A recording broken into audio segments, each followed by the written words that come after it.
Welcome to Rich in Relationship, and today I'm speaking with Jennifer Warren Medwin. Jennifer Warren Medwin. Hello, Jennifer. How are you? I can say your name. I can. And Jennifer is she's kind of like me. She's a divorce coach. She does mediation. I don't do divorce mediation, but she does. I have a feeling, Jennifer, that's probably where you started. She also does matrimonial mediation, which is like when people who are married are trying to figure it out and they need a third party to help them. She's super brilliant and she's got some great stuff to share with us today. Jennifer Warren Medwin, how are you? Hi, wow, I'm beaming from all those compliments. Thank you very much. You're welcome. I think you earned it. All right. Yeah. That's hard, so maybe that's a possibility. I'll take it. Thank you. All right. So the first question I ask everybody is, what is it about your life? How is your heart drawn into this work that you do? That's a really good question. The divorce process is a very challenging process, and it has many different tentacles. And I love particularly coaching individuals through the process because I can really help them navigate the emotional and the business side of divorce. Why? Because I am also someone who got divorced many years ago. And although divorce is like a snowflake, right? There are no two divorces that are exactly the same. My personal experience helps me to be a wonderful guide, whether I'm coaching or I'm, facilitating mediation.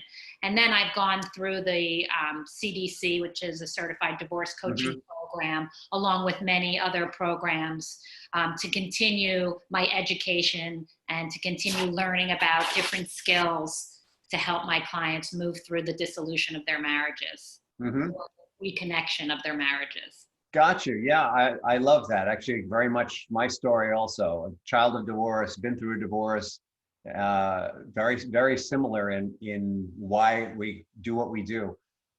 Always happy to meet a kindred spirit. And I think it's so important that there are people like yourself who get involved with the work because they really care.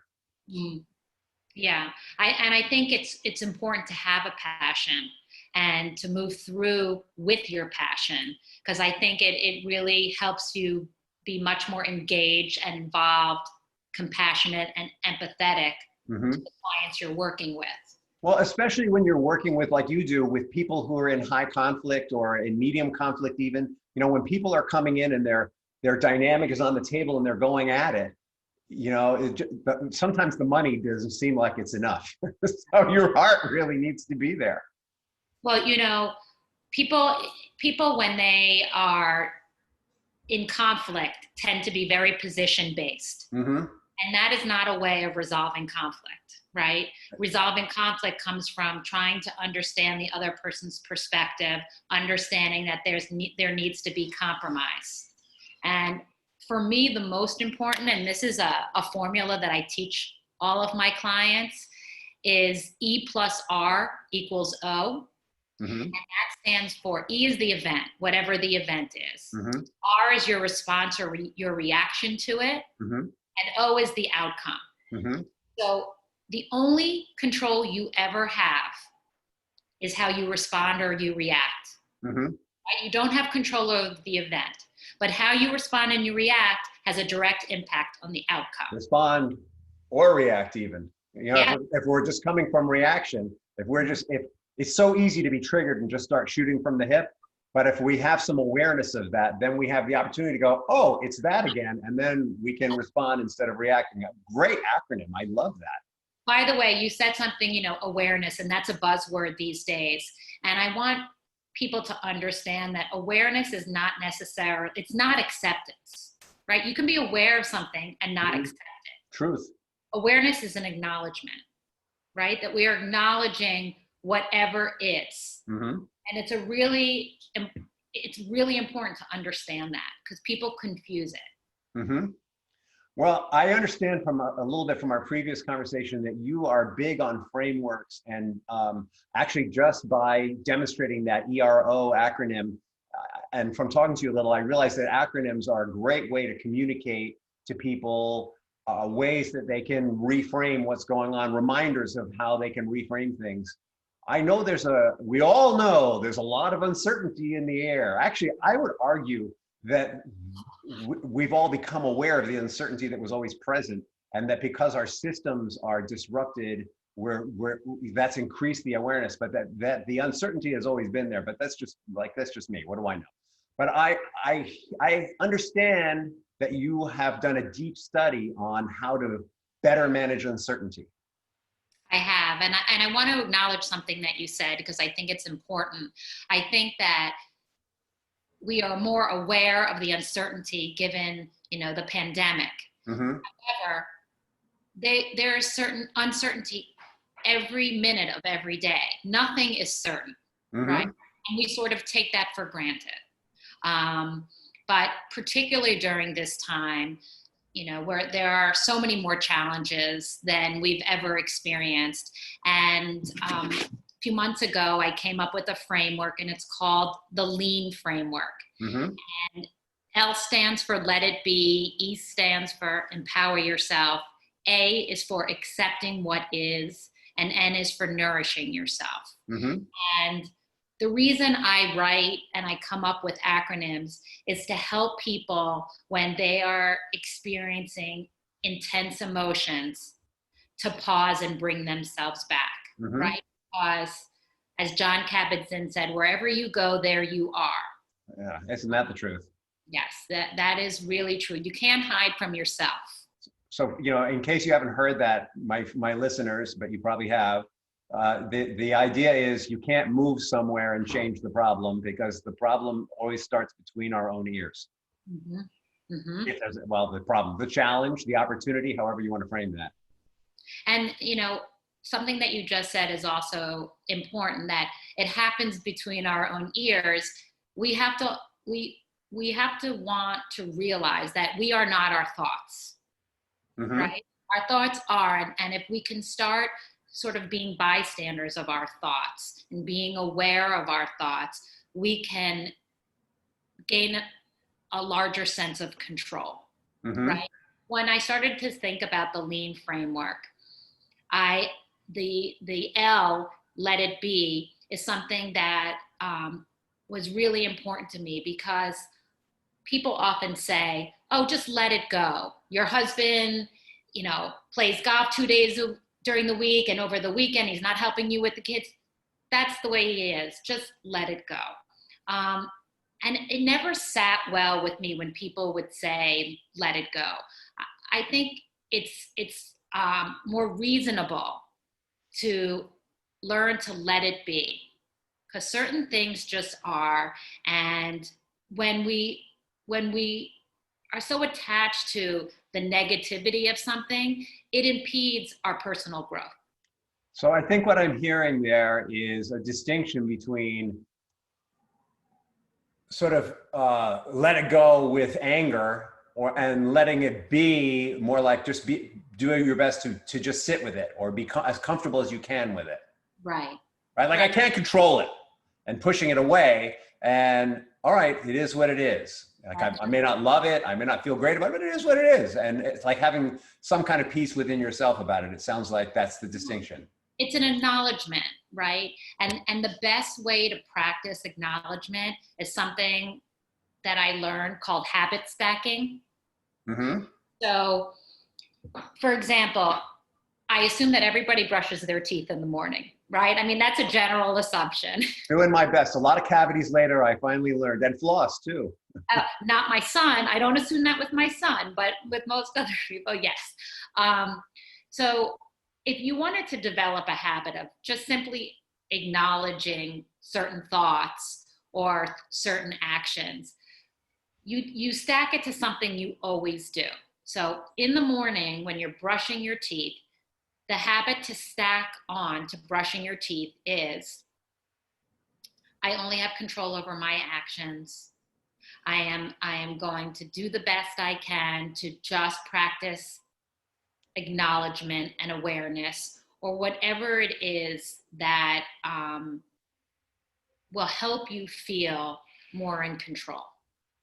Does that make sense? Yes, and let's dumb it down a little. So there I am brushing my teeth. What does it mean to stack those thoughts onto that habit?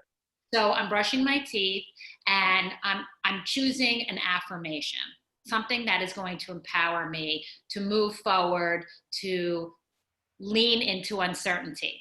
Okay. The example I gave before, it angers me that so-and-so plays golf twice a week and is not there for the children. It's okay. I'm going to learn to just accept the fact that my partner really wants to do this. I'm going to try and step out of my box of perspective and see where he's coming from and see that it gives him some happiness. Maybe if I change my tone of voice or my body language or the way I'm communicating, maybe we can come to some agreement. And just becoming more aware that things are what they are and we can't continuously combat them. There are ways around them. And how does taking that affirmation or that positive frame, however we're going to describe that, and connecting that to an existing habit, reinforce it? Because it's something that you do every day. So, right? So you're saying every day that I brush my teeth, I want to go back to that space. Yes. And it could be any affirmation that rings true for you. It takes 21 days to build a habit, right? So starting your day off, and I like starting the day off habit stacking with brushing your teeth because most people do that first thing in the morning. And it's a great way to start leaning into your day, right? In a more positive, empowered manner. I've heard of people taking Post-its with affirmations and putting it on their mirror so that in the morning they're doing just that. So now I get that. I can really wrap my mind around that. And I love doing that too, by the way. I mean, creating an area that you always look at and sending yourself a message, that is also wonderful. And I highly encourage, people to do that. So let's just, if you don't mind, can we just take a second to drive home why that works? And so I suspect where you're coming from on this is that what we're doing is we're retraining our mind. And it's not our conscious mind, which is all over the place. It's that big dog that's, 80 or 90% submerged, the unconscious mind. How does that work? Like retraining that dog, reprogramming that? So, the best way, and what I try to explain to my clients is it's like if you were to go to the gym for the first time, right? And you're lifting weights and, it's hard, it's challenging, and you develop a blister, but you keep going back. What happens when you keep going back? Does it get easier and more manageable? Or does it get harder and more painful? It gets easier and more manageable. Well, it really depends on how hard you train. But yeah, if you're doing the same workout over and over, I'll qualify that. If you're doing the similar workout, that workout becomes easier and easier. Right, and it becomes habitual. Becomes something that you don't feel anxiety or stress when you're doing it because it's something that you've developed over a course of time. And so that's sort of it's all about awareness, and creating that space for yourself where you're not living on autopilot, where you're not, you are being a creator of your life and not just a victim of it. The whole framework is. It's an interesting quandary because human beings habitually create structures for themselves that they repeat over and over for greater comfort. And at the same time, when we become over-invested in repetition and structure, we lose sight sometimes of what really matters. I mean, that in a lot of marriages, for example, people, they fall in love, they have kids. Oh my God, how do we manage the kids? They create structures to support the kids. They start looking for individual fulfillment in their job and in other areas of their life, and the marriage becomes less the focal point. But so the very structures that they create to make that child rearing simpler actually can start to take away from the marriage unless they start building in ways to focus on the marriage also. So it's this funny thing of we're comfortable with the repetition. It's kind of why we are where we are right now. We were also comfortable with these lives that we live where we went to, some of us, I actually work in the same place I always did. Some of us go to work and we go to the gym and I had, like everyone, meetings that I went to, and that was really comfortable. And then the whole thing gets blown up and now we're in uncertainty because those structures are gone. But the opportunity is that I get to re-examine everything. You know, the opportunity, because the structures on it, and build new structures, which is what we're talking about here. Yeah, and I agree, except the opportunity to re-examine is always with you. Mm-hmm. It is always with you. And that accepts and. Yeah. And why marriages come into conflict is, amongst other reasons, but one important reason is individuals stop checking in with themselves. Mm-hmm. So, for example, I'm going to say to you, how often do you stop during the day and check in with yourself? You seriously asking me? I am seriously asking you. An answer. I actually have 3 formal stops to my day. First thing in the morning, midday, and evening. But I may check in with myself more often, but it isn't just a check-in. I mean, to be completely transparent, I have a relationship with a higher power, and those 3 points in the day are when I check in with my higher power. All right, how are we doing? Are we on point? What's next? And it's also my opportunity to see how I'm doing. So I have a formal structure in my life for doing that. Well, I think that's great, and I want to acknowledge that. I also want to acknowledge that in my practice, I've learned that several people do not check in with themselves. And when we lose ourselves in a relationship, at work, we disempower ourselves and we become disconnected from what our passions are. Right. So I highly encourage, and this is, again, you can habit stack. You can check in with yourself when you're brushing your teeth. Check in with yourself. I like 3 times a day. I usually suggest that at breakfast, lunch, dinner. Check in with yourself. Ask yourself, how are you doing? Ask yourself, is there something you can help yourself with?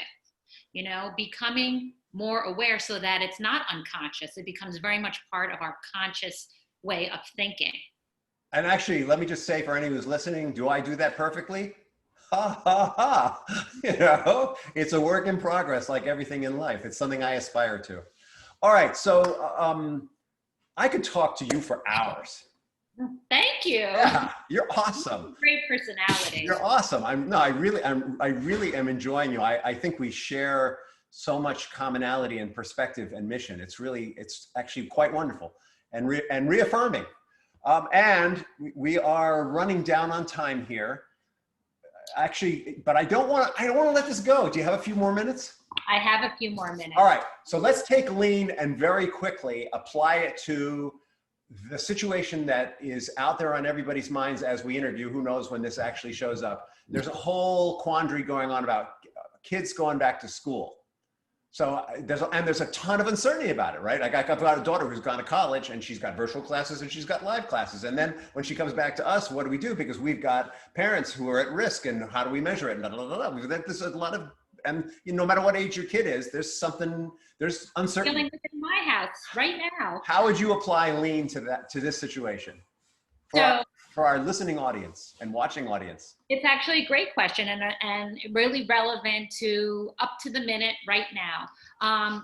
So we have to learn to let ourselves settle into the uncertainty of whether our children should go to school or whether our children should stay home. We definitely need and should want to do our due diligence, right? Nothing is going to be 100%. And really empowering yourself, the E, to get that information. Ask questions, do your research, and then accept whatever decision you make. For example, my children's school went back. I live in Miami, but I'm keeping my children home online. Is it great? It's okay. I don't think anything in life is perfect. I actually don't even use that word in my vocabulary. And N is how I nourish my soul to keep myself more grounded. Do the questions in my mind come up? Am I doing the right thing? Am I not doing the right thing? And what I come back to is, I made a decision. I'm going to stick to that decision. And I'm going to continue to nourish myself, to check in with myself, to eat well, to move my body so that I can continue to be here for my children, be here for myself, and move through this period. Because it is a period of time and we will get through it. And it's about having a positive creator-like mentality. Yeah, where we're either victims or victors. We get to choose.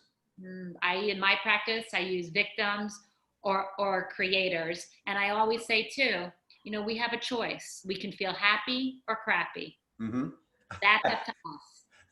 I'd rather feel crappy. Thank you very much. There are certain people who have become accustomed and are comfortable feeling crappy. Actually, yes. And you know what? I'm working really hard with myself and with my clients even to say, you know what, that's okay. And that just, you just don't want to live there all the time. Sometimes we need to feel crappy, and that's nurturing and important, but sometimes it's just destructive, and only we get to decide, though often our family members may weigh in on that. You have been so awesome. I need to ask you the final question. Dun, dun, dun, dun. The final question is, what is the legacy that Jennifer Warren Medwin would like to leave behind? That is, I'm so happy you asked me that question, because it's a really easy answer. To follow your truth. And to really just, set your boundaries. People treat you the way you allow them to treat you. And believe in the possibility of everything, right? Right in the very word impossible, it says I'm possible. And just keep forging through with the challenges, because at the end of the day, there's always, and I love this saying, but there are always messages in the mess. I'm taking I'm possible. You can't own that. I'm going to borrow it at least. Okay. You know what? This is a collaboration. We share and we teach each other, and we continue to grow and evolve. And that's the most important. Love it. Well, thank you so much. And we're going to have to do this again sometime. Okay. Thank you. It's been a real pleasure. Wait. No, we can't go. How can people find you? This is, that's a good I know somebody listening is going to think that Jennifer is, like me, is amazing. How can they reach you? Thank you. I have a website, seekingempowerment.com, and they can reach me at jen@seekingempowerment.com. And, my website, for those individuals who are contemplating divorce or having issues in their marriage, it has a lot of resources. So I highly encourage you to visit it and to use it. And I really hope it helps you on your journey. What kind of resources? So it has articles from all over the world having to do with divorce, the legal, the emotional, the organizational, financial aspects of it, mediation, dating after divorce. You can do that? You can, and if you want to, you should. And then, I have a blog where I write a lot of articles, and they are on my website as well as coping strategies and different emotional pathways that people experience when their relationships are in turmoil. Awesome. So there is a virtual cornucopia of information on that website. Yes. Awesome. For sure. Thank you. All right. Now I'm going to say thank you so much, and let's do this again soon. Okay. Thank you so much.